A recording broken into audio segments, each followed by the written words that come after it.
buka ya. Sebagaimana di awal yang telah saya utarakan tentang ciri-ciri keris Nimbok Sombro ya.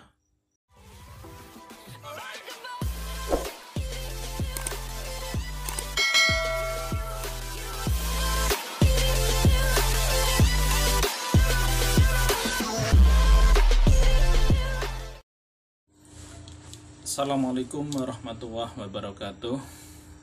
Salam sejahtera untuk kita semua. Salam budaya. Rahayu, rahayu, rahayu Sagung Dumadi. Jumpa lagi dengan saya di channel Sanggar Puspajati. Pada kesempatan kali ini saya akan sharing-sharing, berbagi pengetahuan ya, khususnya tentang perkerisan ya. Pada kesempatan kali ini saya akan mencoba untuk mengulas tentang keris dan perempuan ya. Kalau kita berbicara mengenai keris, biasanya identik dengan laki-laki atau pria ya. Sebagaimana dalam filsafah atau falsafat Jawa, bahwa lelaki Jawa belum dikatakan sempurna jika salah satunya belum mempunyai curigo, yaitu keris ya.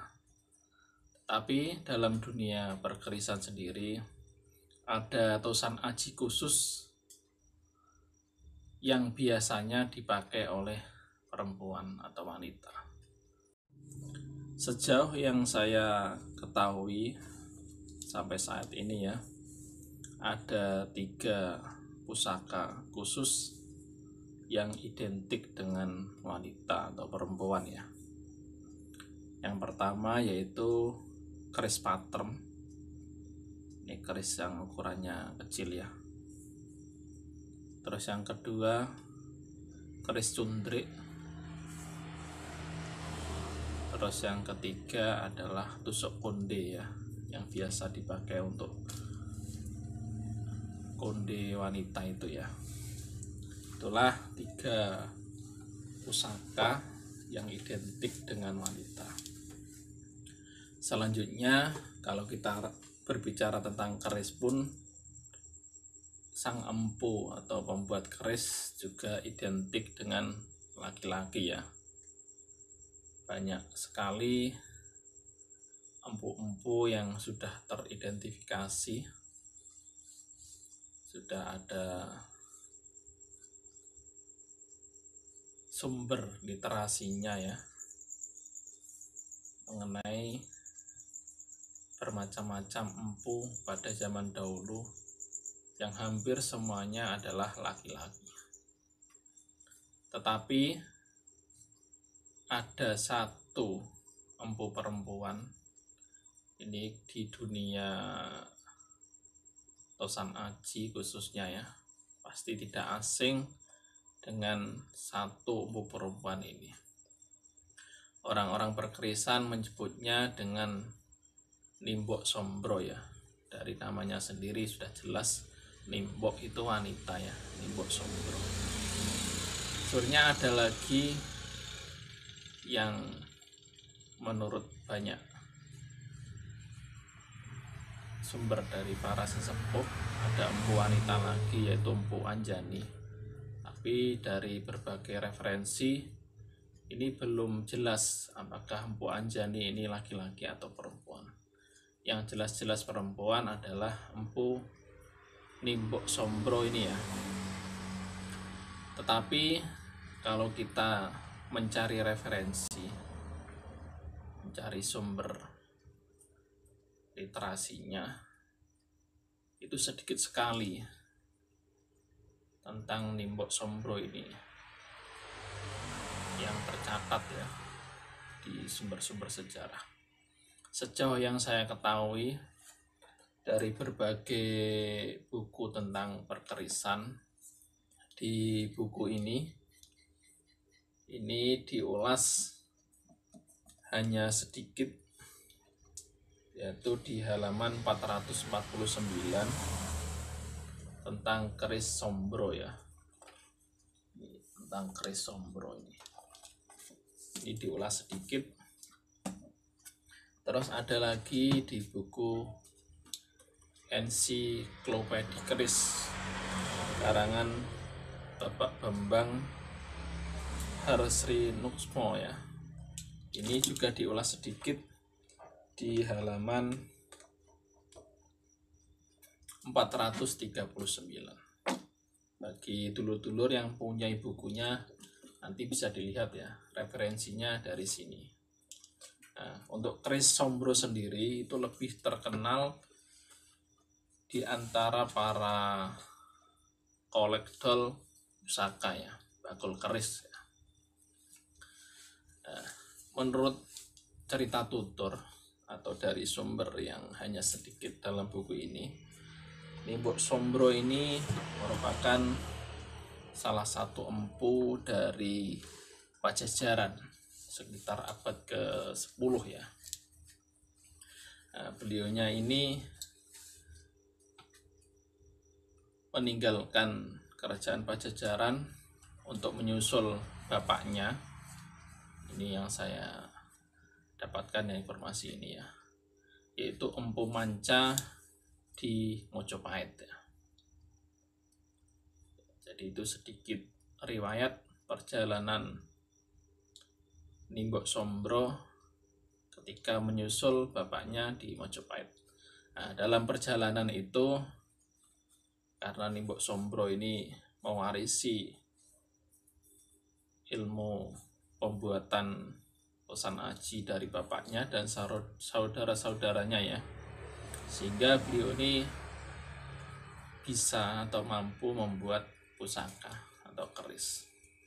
Nah, menurut cerita tutur juga, keris buatan Nimbok Sombro ini menurut legenda ya, itu dibuat tanpa dibesalen, itu tanpa api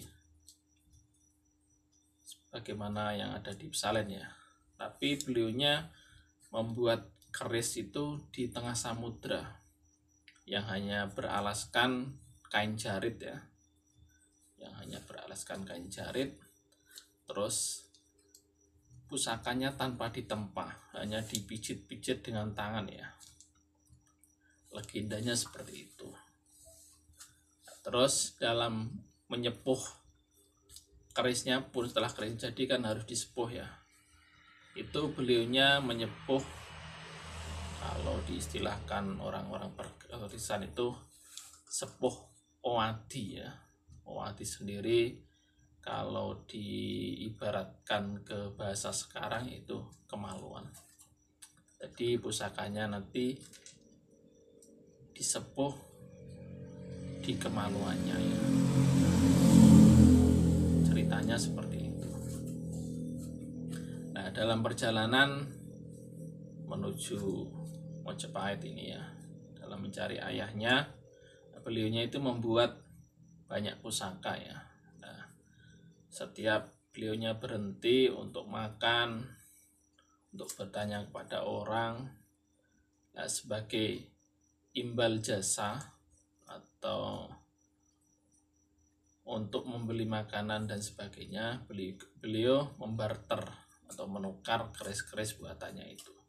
Jadi tak heran sepanjang perjalanan daerah-daerah yang dilewati itu banyak sekali keris-keris buatan Nimbok Sombro ini. Dalam buku ini juga ya, keris Nimbok Sombro ini karyanya unik dan berkualitas ya. Karena sebagaimana tadi yang telah saya sampaikan, menurut legenda atau cerita tutur, beliaunya membuat keris tanpa dibesalen, tanpa ditempa lipat dibesalen, hanya dipijit-pijit tangan ya. Jadi nanti di kerisnya itu ada semacam bekas pijetan tangan. Seperti itu. Jadi terkesan kerisnya itu simple, tapi bahannya itu dari bahan-bahan yang berkualitas, bahan-bahan pilihan. Karena keris itu dibuat untuk barter ya, bisa barter makanan atau informasi mengenai arah menuju Mojopahit ya. Menurut riwayat pula, ciri khusus dari keris Nimbok Sombro itu ya, di samping pijetan, di peksinya itu peksi puntir. Terus di bagian ujungnya itu ada semacam lubang, seperti lubang jarum itu ya.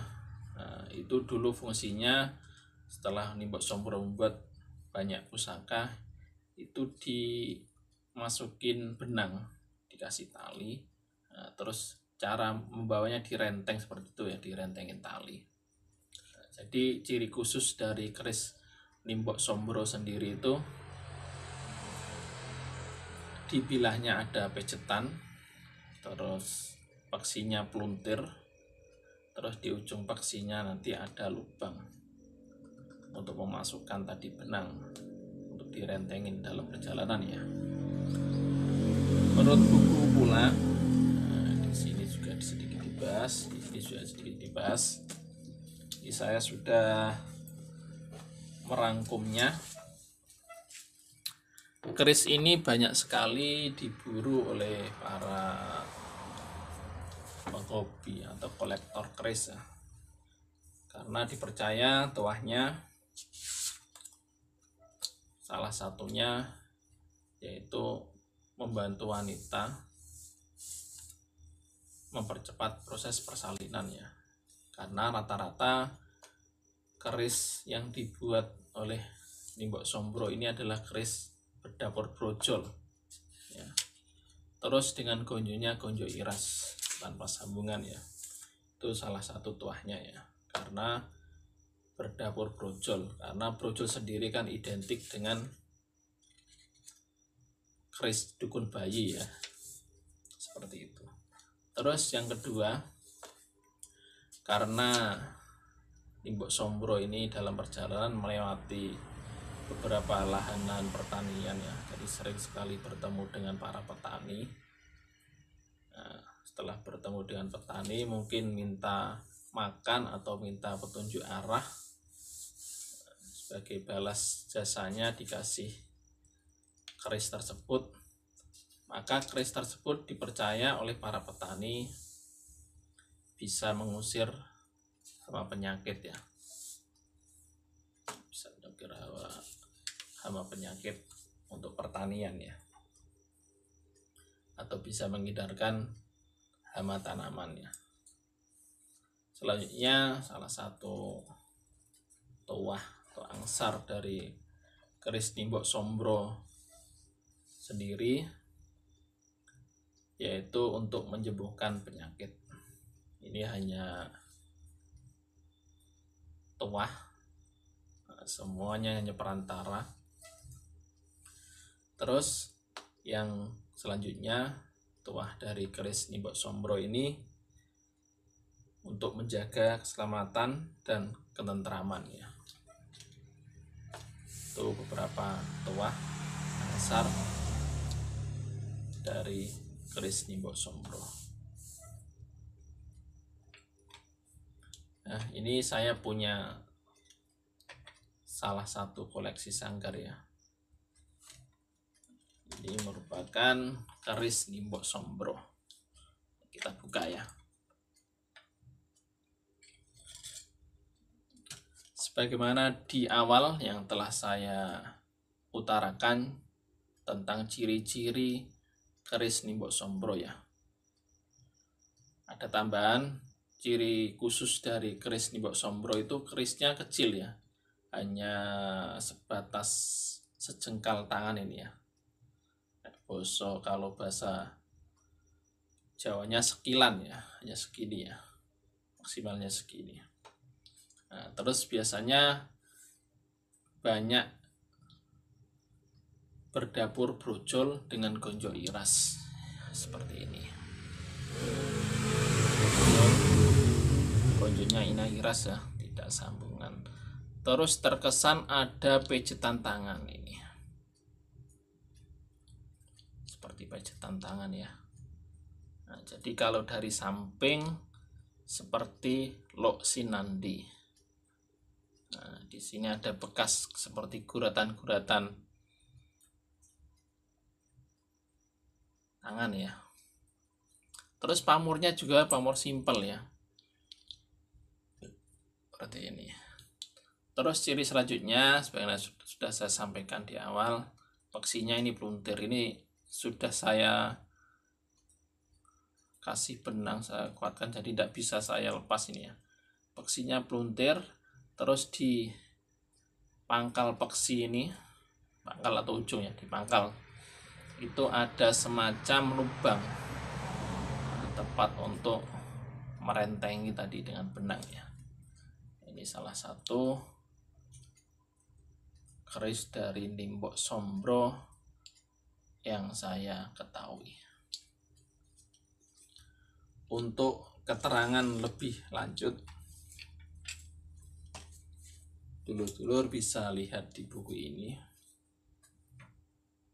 Nah, di buku Keris Jawa, kitab lengkap Keris Jawa karya Ki Jungru Bangunjiwo ya. Ini ada di halaman 449, dibahas sekilas buku ini ya. Sama di buku Ensiklopedi Keris karya Bapak Bambang Harsrinutmo ya.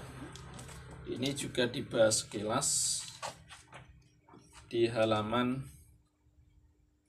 439. Ini keris Nimbok Sombro ya.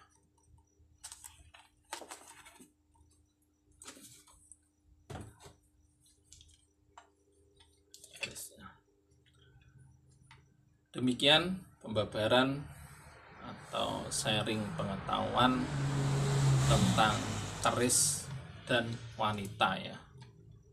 Jadi ada keris atau senjata atau tosan aji yang identik dengan wanita, yaitu keris patrem, keris cundrik, dan tusuk onde. Dan ada empu wanita yang tersohor juga, yaitu empu Nimbok Sombro.